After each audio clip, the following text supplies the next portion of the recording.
and welcome to Babylon with Vampa. I'm your host, Vampa. If this is your first time joining us, I've summoned a multitude of Detroit area creators to my lair to discuss their crafts. And hanging out with me, as always, is my faithful companion, Dead McMahon. How you doing today, Dead? Not too bad. Last week, I went to a haunted house. Oh, sounds fun. How'd it go? I was chilled to the bone. Wow, Dad, you had no guts. My next guests are a musical group by the name of Recreational Sacrifice. So without further ado, meet Recreational Sacrifice.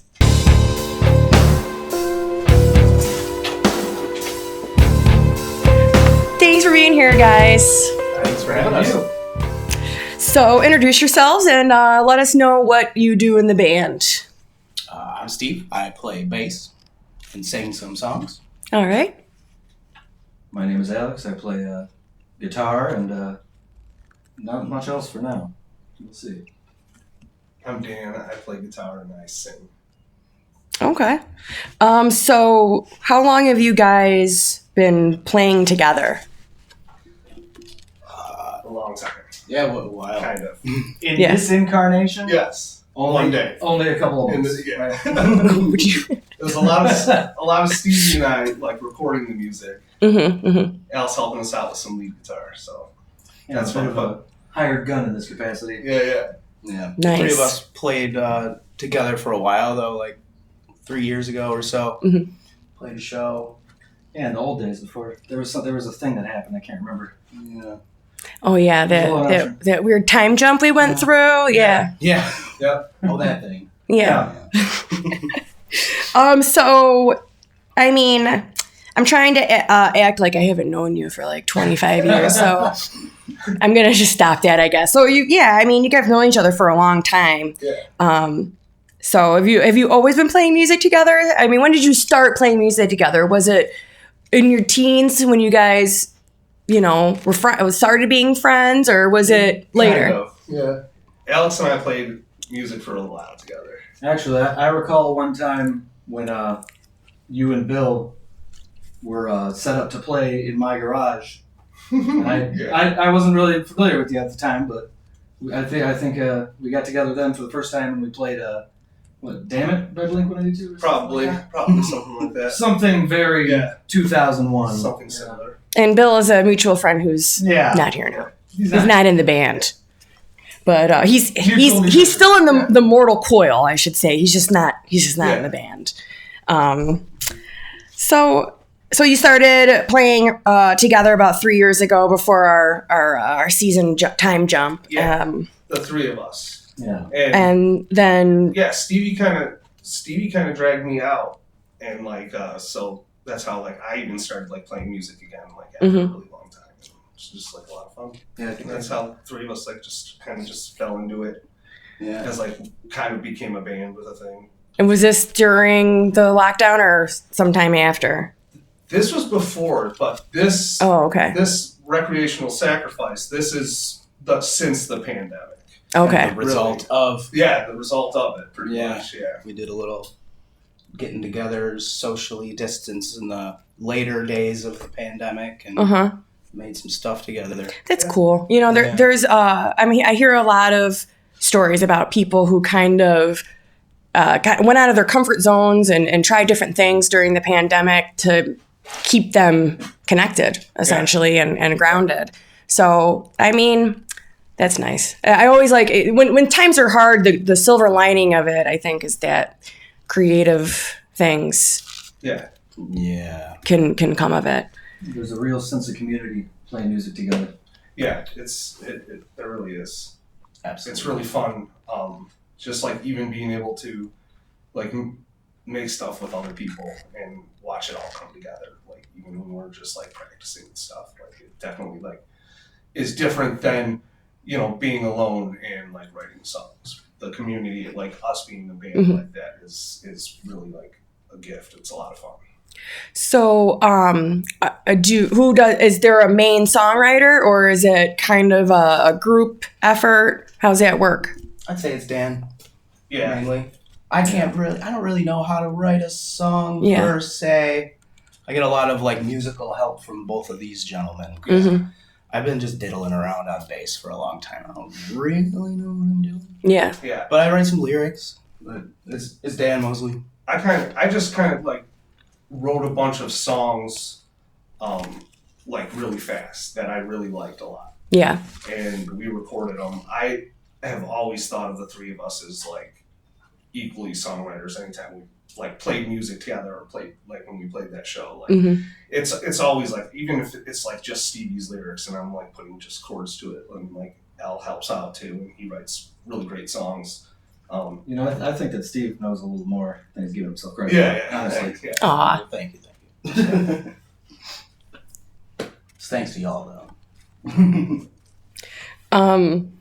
So Steve, have you just started playing the bass, or you've been doing that for a while? I've played since like teenage years. But, Oh, okay. But it's always like never that seriously. Never for like a long stretch of time. I've always had one, but not really always picked it up. I never practice really. So it's just kind of your, like, you're just like, it's like your fun thing. It's not your like. Yeah. Yeah, but now do you feel a little more serious about it now, you think, now that you're doing Definitely, this? definitely. Yeah, and I've like lyric writing has always been like kind of a creative outlet for me, so that's like where a lot of my creativity goes, definitely. Into like the lyrics? Yeah. You think? Yeah. Cool. What else do I have on my questions? I mean, this is good. I have like the bullet points of like things I wanted to ask you, and I've like kind of gone off based on what we've been talking about. So that's cool. So do you guys have a drummer? No. Not as of No now. drummer. We've never had a drummer. You've never had a drummer. Are you looking for a drummer, or is it like is this a piece that's like just a 3-piece guitar, bass, vocals? You know, Kind of. I think we're maybe undecided. Yeah, I'm like always open to like making music with people, especially drummers. I feel like having a drummer really adds like a special element like to music. Yeah. Just for me personally, and like even in like crafting a song, like when you have a drummer like play, like sparks ideas, like having that other person in the group. So yeah, I guess. Yeah. Not like not actively looking, but not like turning down any drummers. I don't know a lot of drummers. Yeah. What's the deal with drummers? They're not reliable people. No, I'm just kidding. No, I'm just kidding. But they keep good times. Well, Yeah. To be a drummer, you got to really consider a lot, like where can you practice something that loud? Yeah. And It's a very disruptive thing to learn. you Yeah. know? It's a huge instrument too. It's not something like a guitar you could put in the case and put in the closet. Yeah. It's out in the room, or nice to have a basement if you play the drums, I guess. I have Stevie's drum kit at my house, and like I like made an effort to try to learn how to play the drums. Yeah. Like I was actually, doing it, but like it just drove harder than you everyone insane. Yeah. Like, to hear someone so terrible at drums, like Yeah, that's the other thing too. You can't like really be quiet about it and like just secretly suck. Everyone has to know about it. That's like I played the saxophone, and it was kind of like that because that's a very loud instrument, and it was just like you're quacking like a duck like the first year you're playing that. Yeah. So, and you have to get used to it. Yeah. Thanks to all those parents out there. Oh that my put up with, I'm not opposed. loud, annoying instruments. That is 100% true. I'm Yes. not opposed to the use of drum machines. Also, in Yeah. terms of percussive assistance. Yeah. Yeah. Which are in our recordings. There's Yeah. some drum machines. I've gotten really good results with the drum machine. It just like sometimes like just mix it up a little bit. Have some drums. Drums are hard to record too. Yeah. Since we're doing like everything on our own. I Yeah. always found that drums were really hard to record. Yeah. Definitely. So something I thought was interesting about this band was that your imagery and like the name is like a little, like, I guess, harsh compared to what I listened to, and it was a surprise. I liked it. If I can give my opinions about what I thought about you have 3 songs on SoundCloud. Yep. Can you remind us what the names are? Yeah. Doomsday Preacher, Cowgirl in the Ash, I loved that one. And what's the other one? Typewriter. Typewriter. Oh yeah. Yeah, that's right. Cowgirl in the Ash was my favorite one because I really liked the Western feel to it. You don't hear a lot of that, you know? And like, and I think I would call like your genre, you have it as indie in SoundCloud. It's like alternative rock, I would say. Yeah. It has a very nostalgic, like 90s vibe to me. And I mean this in the best way. I really liked it. Should I Well, say the I thing? Should I say the thing or should you say the thing? You say the thing. Was it you that thought of it? Which We one? sound like somebody said that we sound like Weezer from Oklahoma. Yeah. Oh my God. Yeah. There were a couple bands I was kind of like thinking like, I hesitate to compare people's art to other things because it's like, it's reductive, but Weezer was one of the bands that was like reminiscent when I was like, when I said 90s nostalgia, it's like, that was one of them. Beck was another one. High compliments. And Red Hot Chili Peppers, the good Red Hot Chili Peppers, not the band. Yes. Oh, you got to clarify. Yes. So that was like the vibe I got from it. I was trying to kind of like learn and like hear the lyrics, but it's hard for me when I listen to music. It's kind of like the final step of my appreciation level. So I didn't get that far yet. We tend to mix vocals pretty low though, but we like that kind of like sound, you know. Yeah. Like, we've been told multiple times our vocals are way too low on our recordings. Yeah. Oh, I didn't think they were low. I just Yeah. And I think as of now, all the 3 songs that are out are all sung by you, right? Yeah, but we There's got one- yours almost in the back. We got one that I sang that's going to come out soon, and I'm like nervous about it, kind of. But we'll see. yeah. It's good to be channel. nervous. Yeah. Yeah. It is new though. It's possible in the future. The full libretto could be published. Yeah, for sure. Oh yeah. Yeah, we're just kind of putting, like, we got a lot of stuff recorded, like, ready to go. It just needs a little mixing and a little cleaning up, and then it'll be up on the page shortly. Cool. When do you think that'll be? Like a couple weeks, month? And you can see, we'll throw Hammer up soon. Yeah, probably. Yeah. I'd say 2 weeks. Maybe. Cool. Yeah, Do that. maybe with not me. even with that one. That one's And- pretty close. I'll put the link to the SoundCloud in the bottom of the video. So if you're curious to listen to them, you should definitely check them out. So my question is about your imagery. Where was the inspiration, I guess, for that? Like for the guillotine? That's what that is, right? Am I okay? I'm like, wait, am I? Yeah. That was something like my wife kind of threw together. Mm-hmm. Just kind of like based on the name, just like a little tongue in cheek and has like a lot of different meanings. Mm-hmm, mm-hmm. Kind of checked all the boxes for like a cool band name, Yeah. you know, and the imagery to match. But like, you know, I thought it would kind of be funny to like just have our songs be like the kind of songs that like we write, you know? Yeah, Just yeah. Kind of fun for me. You know, Yeah. it's such a cool name, I think. Yeah. It's a little long, but still pretty sweet. Yeah. It's it evokes a lot of imagination in me. I think of like a few different ways. Yeah. If you allow me to Yeah. say this here. First, I think of like recreational as in like medicinal / recreational as in smoking marijuana. Mhm. And so I think like, I think it in that way. And then I also think about like, okay, well, a lot of sacrifices are religious. Yeah. But like, this has nothing to do with religion. You're just, this is for fun. Yeah. So yeah, that makes me laugh.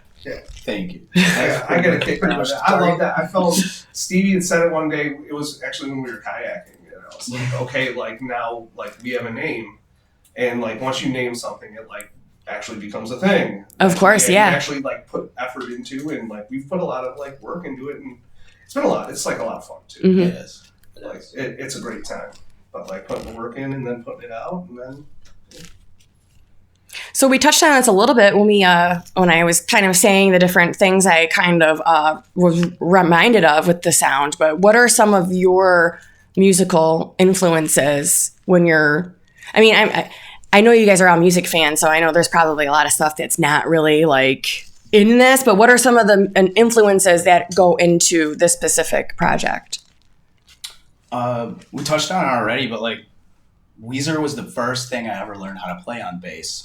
Mhm. So obviously that was like formative for me. I love them. Always Mhm. did as a kid. So that's a big part of it for me, I'd say.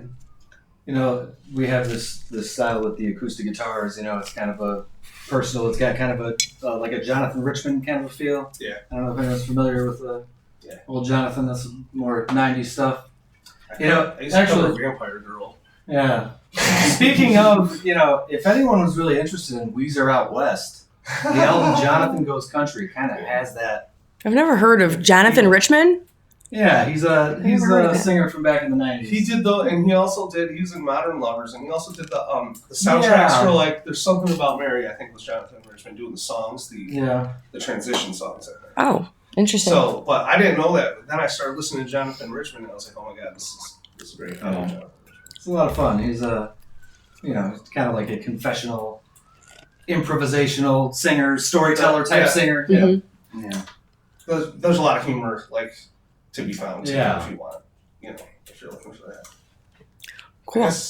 I guess so I thought about it a little bit. I'm just gonna go with Pixies because I feel like everything that I really came up on, like musically, that I loved, like everyone was really just like jocking from them. So oh yeah. I think that just kind of covers everything for me, Yeah, they're like one of the most influential bands in alternative ever. Yeah. Because that really it really did drive a lot of the sound that we were using when we were recording with the guitars and that 90s nostalgia thing and 80s nostalgia. Mm-hmm. Yeah, I mean, it definitely shows. Or it doesn't show it. It sounds. Yeah. I can hear it. So what about some non-musical influences? Do any of you find any inspirations and stuff that maybe aren't as Bone hawking. Bone hawking. Yeah. What's that? Walking around the woods looking for bones and cool rocks and stuff. Oh man. Okay. That's I love that you said that because hearing the music, I'm not at all surprised. It's it's in there. I didn't even know what it was, but it's in there. That's awesome. Make you an osteo enthusiast? Sure. Osteophile? An osteophile. That sounds about right. I like that. We'll Google it later. Yeah, I guess lyrically, it's definitely more from books than anything else. Mm-hmm. I get a lot of ideas sparked from reading to write lyrics. Lyrics are tough. I feel like lyrics are really tough sometimes. Mm-hmm. But or I just put too much pressure on them sometimes. But I jot things down that a sort of feeling or emotion, and just put it down, and then just try to find things that rhyme. Okay. The thesaurus is a big help. Yeah, It's good to read just because it can remind you of a word that you wouldn't have thought of otherwise. Yeah, and it can really change Yeah. And for me, non-musical inspiration to play music and have fun with it, honestly, is I watch a lot of really terrible B movies. Mm-hmm. I'm a fan of the Tubi channel. I don't know if anyone knows about that. Oh, Tubi's amazing. Yeah. But they've got this Can't say enough good things. Full Moon Video, the straight-to-video garbage movies of the 90s. Oh my god. It's a real blast. You could see hilarious performances that, we watched so many. I remember we watched 4 in a row. Yeah. I'd actually recommend Dr. Mordred with Jeffrey Combs if you can't afford a ticket to Doctor Strange. It's excellent. It really is excellent. Yeah.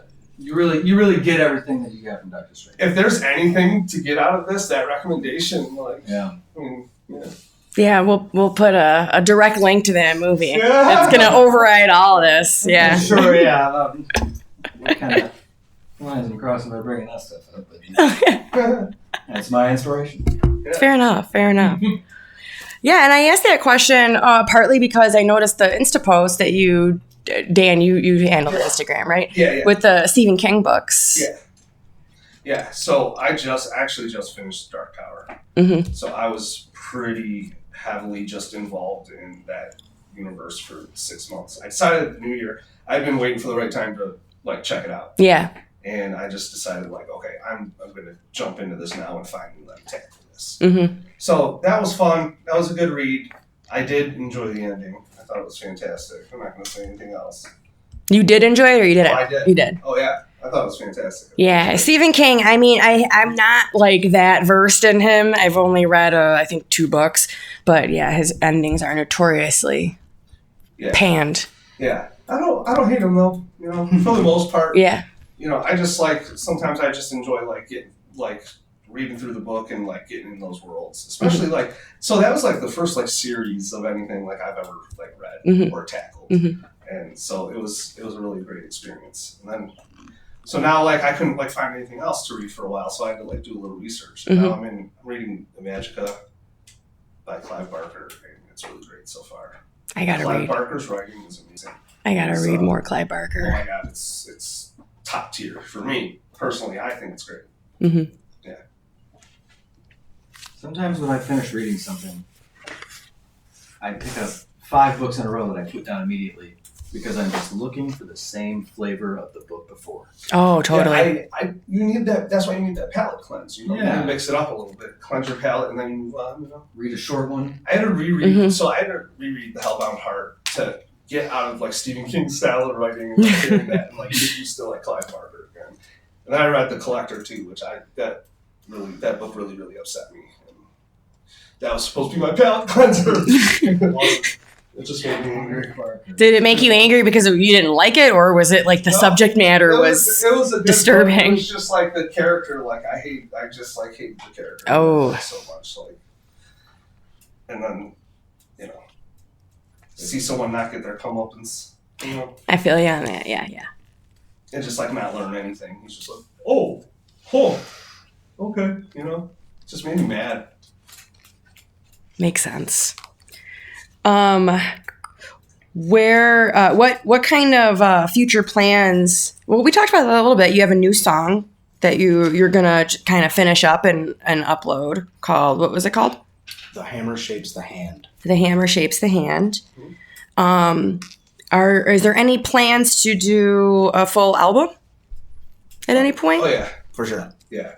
Like I feel like using like that imagery that we have for this record, like it's like the songs are done for me. Like I mean, there's a couple more we can work on, but like I don't want to like overdo it with like songs, and then just start working on taking other stuff and working on another one. Mm-hmm. Cool. And what's the future of live performances? Would love to book a couple. Yeah. None in the books, but we would love to do some. Yeah, it's tough to get together to do shows and stuff like that. I find that, Yeah. Scheduling. Not really opposed to like booking something and like going out and actually playing. Is that something that you like to do, or do you think that? I mean, anyone can answer this. Do you just prefer to do the writing and recording? And I love playing live. I really do. There's like, even if there's like just a couple people watching, like the fact that they're there, I love playing live and just like getting that energy out. And there's something different than like in the recordings. But I also like get like high anxiety about playing live and performing live too, like ahead of time. So that makes it difficult. Like the hard part is really like the booking of it, right? And then being like, okay, now we're gonna go start like dedicating ourselves to this facet of being in a band. Right. Yeah. Because it's like it is 2 completely different things. Yeah. Yeah. Where like recording is like a product. Yeah. And playing live is like more, more energy and Yeah. Definitely. Yeah. So yeah, we should definitely play live shows. Yeah. Yeah, for sure.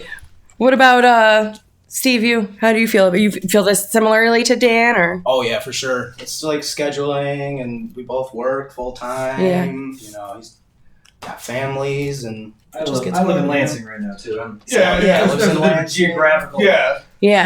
Thing. Yeah. It's hard to get together all at the same time. Alex comes out for special occasions. Yeah. He's the hired gun. The hired gun. I want to see you guys live. That's why I ask. So we can hear your stuff on SoundCloud, right? Is there anywhere else that we can check out your stuff out? YouTube. You have a YouTube. You have a Instagram. Do you have a Twitter, Facebook, anything else? We have a Facebook. Yeah.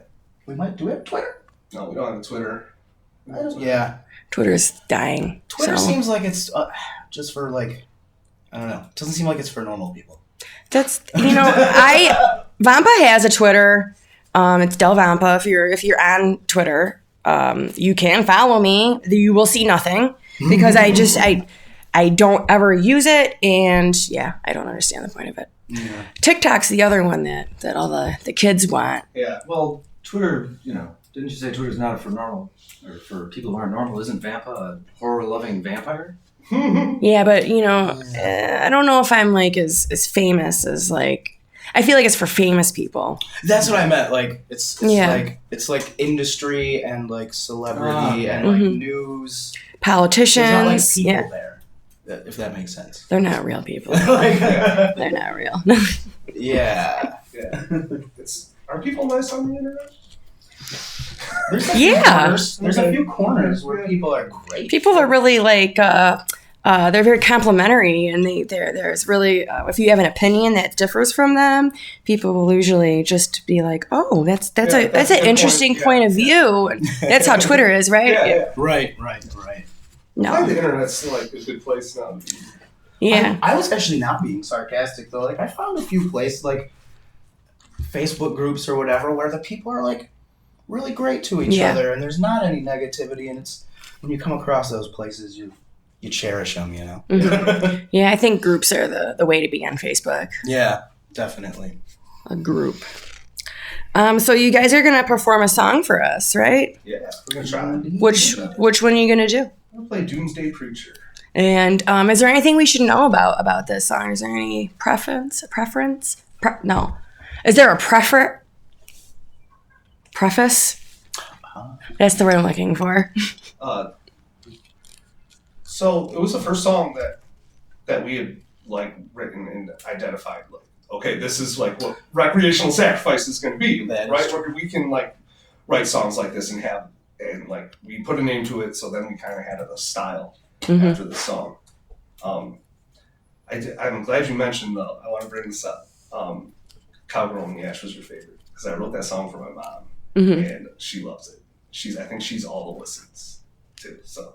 Oh, really? Yeah. Aw, that's so cute. Well, I'm at least a good go. I really wondered the whole time I was like listening to it. I was like, I wonder like who this is. I could tell it was like for a person, Yeah.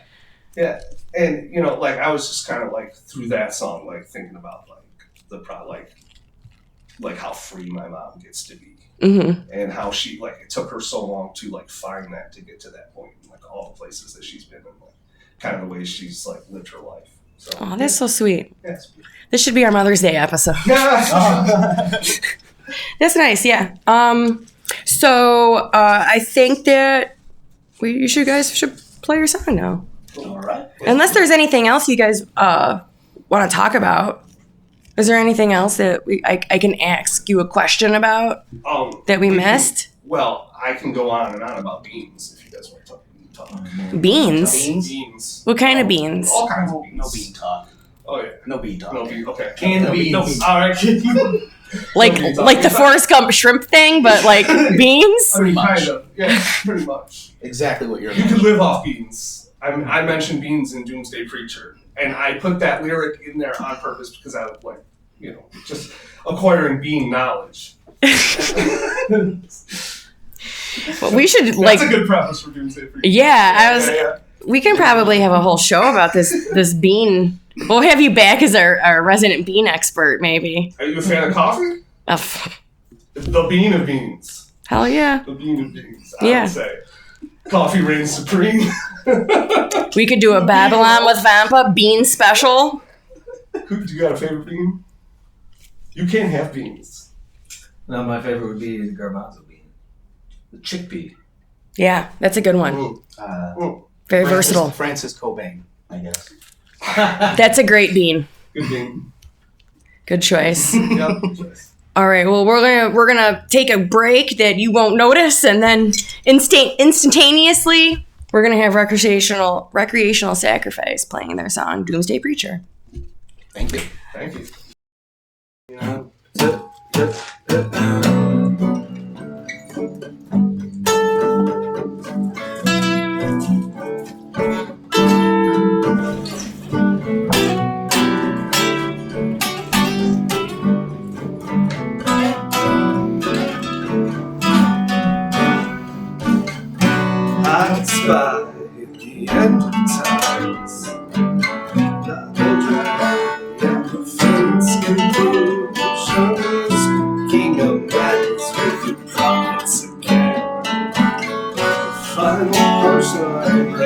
illusion brought.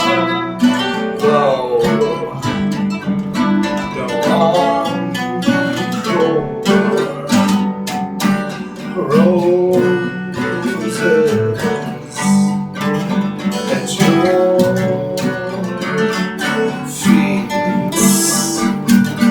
No, I don't need to cause a scene. We'll leave our castles out of ashes on the beach. Stocked up on batteries, rice beans and record sleeves. Turn up the stereo, hear the static sing.